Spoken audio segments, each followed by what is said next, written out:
Hey there, this is Michelle Rayburn, and this is Indie Author Blueprint. And I'm going to be sharing some insights from my publishing journey. I do that on the show, but today I'm going to be focusing a little bit on the marketing. And I always tell you that marketing is not my main focus. But when we write books and we publish them, we have to sell them. So occasionally I cover some marketing topics. I also want to give you one little tidbit of information. Indie Author Blueprint is now 1 year old, and I've done Actually, this is the 50th episode that has audio with it, so it's podcast episode number 50. But there's lots more posts on the website on Substack because I do a lot of written content as well. So happy birthday to Indie Author Blueprint.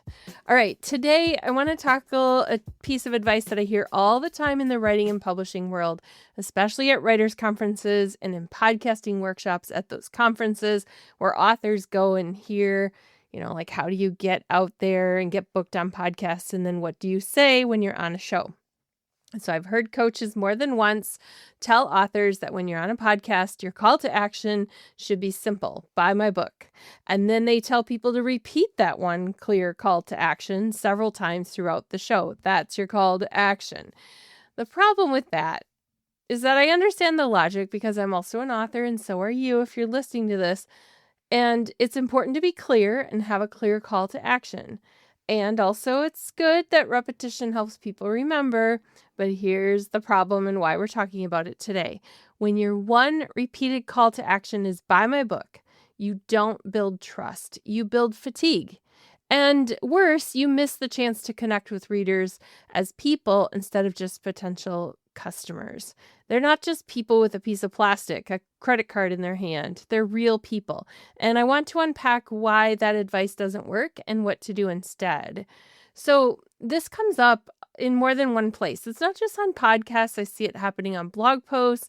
I see it happening in conversations people have, whether it's on your own website or on somebody else's. It seems like the call to action is just get the book. And I've been thinking about it a lot lately because it keeps coming up. And for me, the temptation is so there to just tell people buy my book. But the problem for me is that I struggle then to build this connection with the reader. And why would they want my book? I'm not giving them anything. I'm not helping them to learn anything new in our conversation. It's just transactional. Now, it's a struggle because we're trying to market those books. So let's first talk about the problem with buy my book, and then we'll talk about some solutions. I want you to think about your own experience when scrolling through social media. How often do you see authors posting some version of buy my book? And how often do you stop and engage with it? How often do you rush off and buy the book? Now, I have a couple favorite authors that I do that with, but for the most part, it's just like wallpaper. I just scroll past the posts. And so, like I said, I'm with you in this because I'm guilty of it as well. And as a podcaster, I see it from the other side of how I see it as an author. And one of the things that I've discovered in those podcast interviews that I've done with people where I bring an author in and I have a conversation with them, sometimes we really struggle because first off, I ask a question and their response is sometimes, oh, it's in the book. Yeah, but we're talking right here. I want to have a conversation. I always say that I want my conversations to feel like we're just sitting down and having coffee together. And when I have coffee with somebody, if they say, oh, it's in the book, well, I didn't learn anything new. And so I want this to be conversational. So many people boil it down to, I wrote a book, please feature me. And so I get these pitches. I get them in my inbox all the time. Sometimes it's a booking agency, and sometimes it is the author themselves. If I put a call out there, like it feels like piranhas swarming sometimes, because if I put something on social media, I'm looking for guests for my show. Boom, everybody's on there. It's not the same on Substack. Thank goodness it's not that way, but it is that way in some other places. And as a listener, I know how tiring it is when a podcast interview feels like one long commercial. Listeners, like readers, are looking for connection and not just another sales pitch. So when we get this fatigue and everything is a sales pitch, then people start to tune out. So it's really the opposite of what we're trying to do because it doesn't give readers and listeners a reason to care. So where does this advice come from? And why do authors keep doing it? Well, at conferences and in marketing workshops, coaches will often say things like, keep it simple, one call to action, repeat it several times. And then, of course, that call to action should be buy the book because that's what they're on there. But the thing is, it repeating it over and over makes you turn the entire interview into a jingle then, and you've wasted this opportunity to build a relationship with the listeners.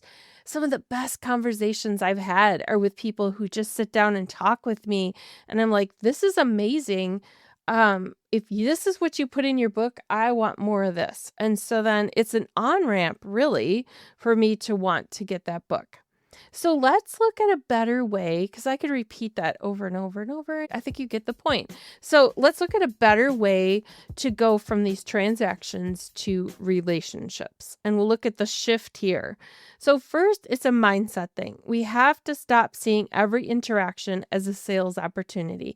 We have to start seeing every interaction as a relationship opportunity. So our call to action should focus less on that conversion into a sale and more on connection. So instead of buy my book, think, how can I invite this listener into my world, into my community, or into a conversation? So here are some alternatives that will lead us in a different direction. Here's an example: inviting conversation. Saying something like, I'd love to hear your thoughts on this topic. Connect with me on Instagram or send me a note. I read every message. Maybe you've heard people say that. I've heard authors actually give out their phone numbers in interviews, like saying, text me or call me. They put it in their book sometimes. I'm not that daring. I really hate phone calls, actually, so I'm not going to be putting it in there. Okay, the other thing I've seen people do is create belonging. They say something like, I host a small community where we talk about, so like for me, the other podcast I host is called Midlife Repurposed. And so I would be like, I host a small community on Substack where we talk about midlife. You're welcome to join us. And so that's creating belonging. I'm not really talking about buying the book. I'm just saying to come to that community. You could also offer something useful that stands alone. So like a resource list, a playlist, a tip sheet, or something valuable, even if they've never read your book. And I know that sometimes we want to turn it into the discussion questions and we want to capture those names. And that's the other thing. I have been, had it drilled into my head that I need to make reader magnets, and it has to be something related to the book, and it has to have a lot of salesy stuff with it as well. The problem is, again, the trust isn't always there, and they don't want to give me their email address. So sometimes we need to make something available that we can give out that doesn't require somebody to sign up. And I know that's kind of scary, but I've been experimenting with that, and it has been a way of just, putting some stuff out there. And if people are curious, they want to follow. That's actually why I really like Substack for that reason, because I don't have to say subscribe.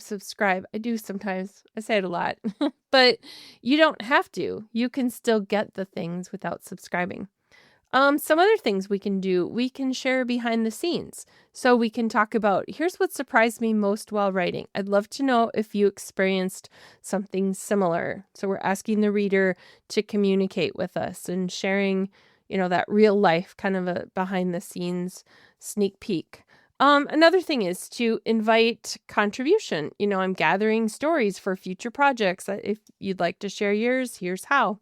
So that's one way of, linking with people. And then emphasize a shared mission. So things like, if you never read my book, I hope today's conversation encourages you to take one step of courage. That's an action.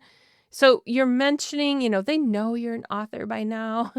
But, it's like, even if you don't read the book, I hope that I've helped you in some way today. Notice how these don't feel like transactions. They feel like an invitation. And it shows, it's kind of the why behind why I wrote the book. I wrote it for the readers.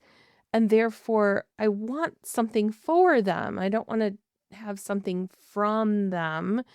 And the sales are wonderful if they come, but we need to build that connection first. Okay, so now let's go back to the conference advice. and think about that one clear call to action. We don't want to waste the golden slot on buy my book. So your call to action for something relational and community building could be like this. Okay, so I've given you some examples, but these are some more that are a little more connected. So subscribe to my podcast for more conversations like this. Download my digital guide. It's something I created for you, but not necessarily for subscribing to my email list. Come share your story with me. I'd love to hear from you.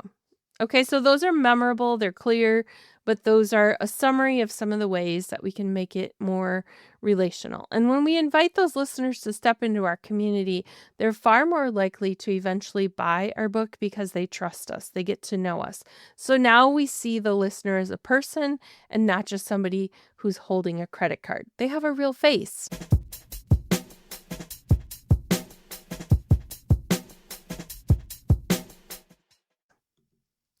Okay, so before we wrap up, let's look at a couple illustrations for two different ways we can do it, summarizing what we've just talked about. Author A ends their interview with, "Buy my book, it's available on Amazon." Bye, have a nice day. It's like the end of the interview. It always begins with, "Welcome to the show. Oh, it's great being here. It's great having you." That's the thing we always do at the beginning. And then it always ends with, "Buy my book, it's available on Amazon." And then, follow me, whatever. Okay, thanks for having me. It was a great show. Okay. Let's look at author B. They end their interview with, "Hey, everyone, I put together a list of my top 10 favorite resources on this topic. It's free on my website. Grab it, and I'd love to hear which one helps you the most." In this case, both authors wrote a book, but one built a bridge to an ongoing relationship. And that ongoing relationship goes beyond just going to Amazon and purchasing a book. Which one do you think listeners will remember, and which one will still be in the conversation with the readers a year later? That's why we're doing this.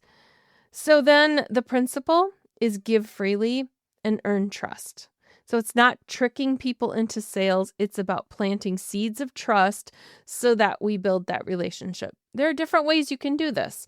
Articles on different topics that are in your book, pulling out one specific thing, especially if it's something that's going to start some conversations because people are talking about it.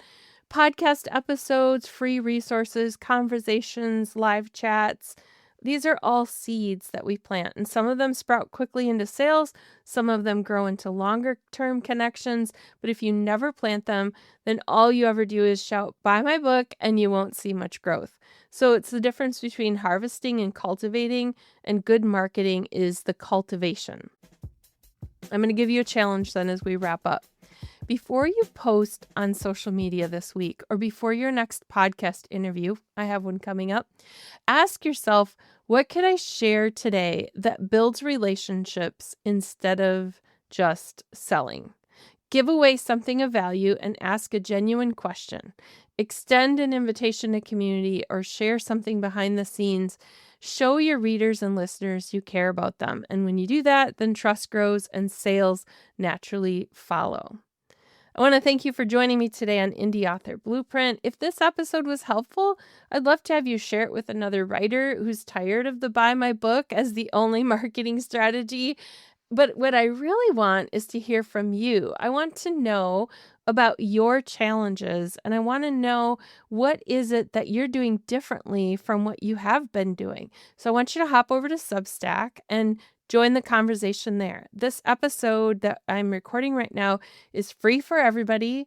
And so that means the chat also will be available for everybody. And so you can hop over and join the conversation. Go ahead and comment there on Substack so that I can get to know you better and get to know what your real needs are as a writer and as an indie author. Just look for Indie Author Blueprint on Substack and you'll find me there, and then we'll have that conversation. I want to thank you for tuning in today, and I'll see you next time.